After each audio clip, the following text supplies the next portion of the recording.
Hey there, welcome back to the channel. I'm glad you're here. Today, we're going to explore the word MoMA in depth. First, the definition. MoMA means the Museum of Modern Art in New York City, showcasing modern and contemporary art. Think of it simply as a premier gallery where modern creativity comes alive. Now, let's talk about where this word comes from. Origin stories can be fascinating. MoMA traces back to MoMA, was founded in 1929, and is considered one of the most influential modern art museums in the world. Over time, it's been used by art lovers, critics, and visitors worldwide. The word has carried through history and still shows up today in surprising ways. So how do you use MoMA in everyday language? Let's go through some examples. Correct example 1. We visited MoMA last summer to see an impressive collection of modern paintings and sculptures. Correct example 2. I'm planning a trip to MoMA to explore the new photography exhibit.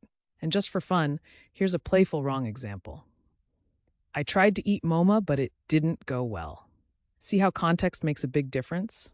Using MoMA correctly helps your meaning come across clearly, while using it wrong can sound confusing or just funny. Quick recap. MoMA means the Museum of Modern Art in New York City, showcasing modern and contemporary art. It comes from MoMA was founded in 1929 and is considered one of the most influential modern art museums in the world, and you can use it in sentences like the ones we shared. Now, I'd love to hear from you. Try writing your own sentence with MoMA down in the comments. Get creative.